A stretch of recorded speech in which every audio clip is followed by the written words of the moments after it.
Oui, je peux assurément vous dire, ben, on a des affiliés qui vont générer au-dessus de 300 000 par mois avec nous. On en a d'autres aussi que ça va être, dans les 25 000 30 000. Tu sais, c'est vraiment difficile de donner des chiffres comme ça parce que chaque affilié a son propre parcours, son propre niveau, sa propre opération aussi. C'est sûr que des opérations d'envergure, ça peut générer là, énormément d'argent.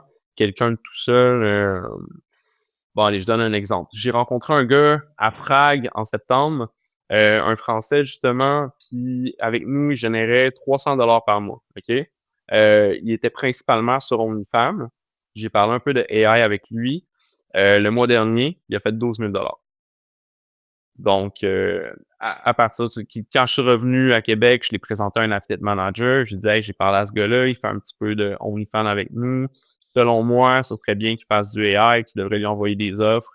Puis, en travaillant ensemble, ben, c'est ça. Comme je vous dis, là, le mois dernier, c'était au-dessus des 10 000. Donc, tout est possible. Ça dépend vraiment de l'ampleur de ton opération, du temps que tu mets là-dessus. Euh, je peux vous dire, chose sûre, qu'en ce moment, les plus gros joueurs, ceux qui génèrent le plus d'argent, ça se passe sur la cam. Ça, c'est définitif. C'est là que l'argent est. On voit de plus en plus de gros joueurs sur le AI. Ce qui est intéressant avec le AI, c'est que les montants que les affiliés génèrent par mois euh, sont en hausse.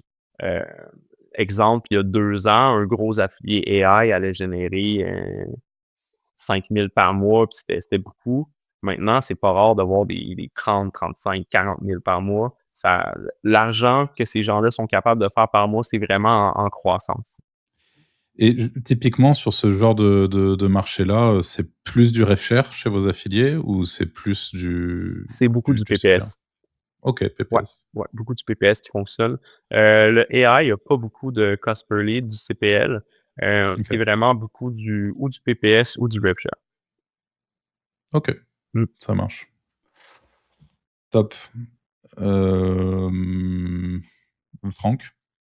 Ouais, bah moi je suis curieux parce que là tu nous donnes un peu des success stories. T'as le mec qui a profité un peu du Viagra qui se filmait comme ça.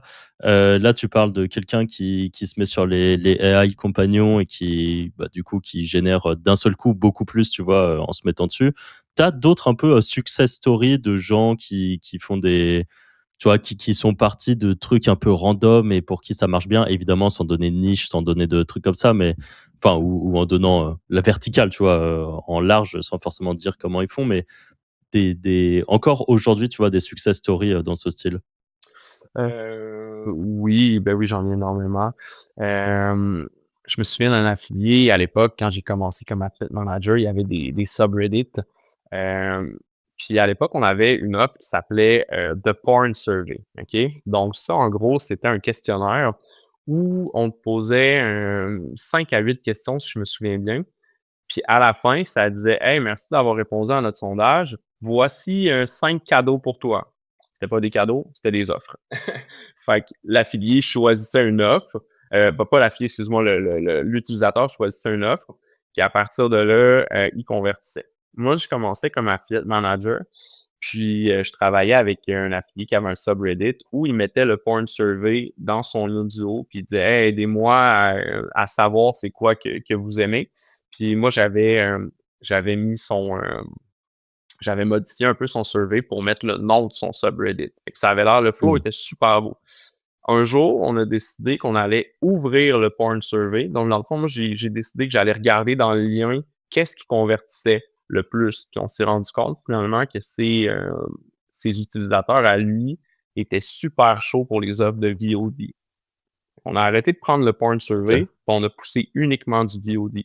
Puis là, on est passé je pense qu'il est passé de faire, il devait faire, bon, vas-y, 200 par jour, et c'est à faire du 2000 par jour. C'est drôle parce que ce gars-là, il avait 19 ans, un petit gars qui habitait au Texas, qui à tous les matins, il se connectait puis il m'écrivait en majuscule Waouh, l'argent que j'ai fait hier! Puis je répondais en majuscule, j'étais comme Wow! Fait que ça, c'est vraiment. C'est lui, il s'est acheté une maison, il s'est acheté une auto, c'est- pendant les 5 ans que ça a duré, il a fait énormément d'argent, beaucoup plus que les autres jeunes de son âge. Fait que ça, c'est probablement une des plus marquantes pour moi, hein. Tu sais ce qu'il est devenu ou pas? Ouais, un jour, il a arrêté de faire du Reddit, puis maintenant il est, heureux et marié, puis je pense qu'il travaille encore dans l'informatique, mais plus dans l'affiliation en double. OK. Ouais.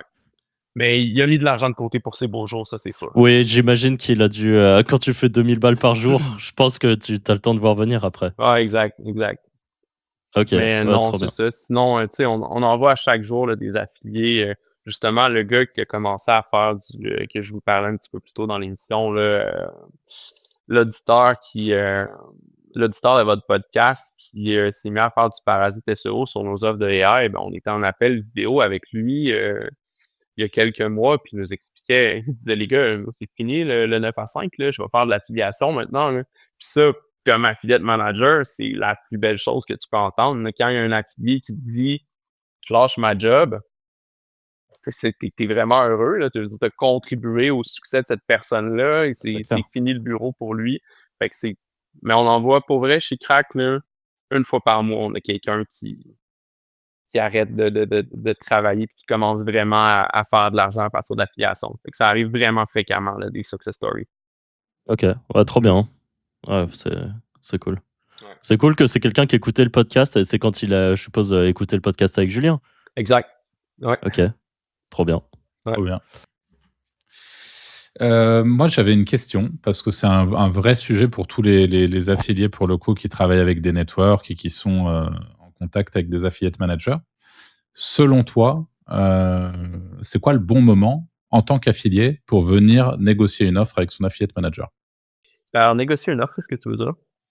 Bah, négocier un payout, par exemple, si sur telle offre, tu es de base payé 25 $, à quel moment est-ce que tu peux te dire, bah écoute, je vais aller lui demander 30? Enfin, comment?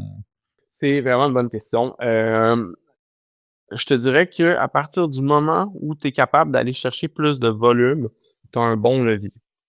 Tu as un bon levier. Parce que souvent, il y a rien qui arrive pour rien.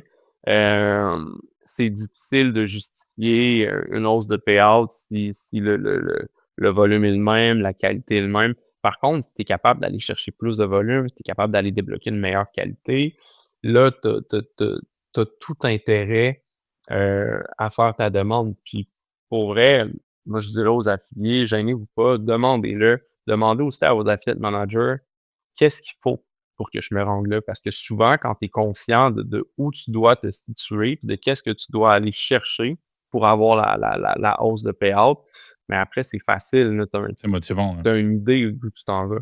Mais hésitez pas, tu sais, un affilié qui voudrait un peu plus d'argent, hésitez pas à le demander. Puis nous, on a aussi tu sais, nous, comme network, faut pas oublier qu'on est un très gros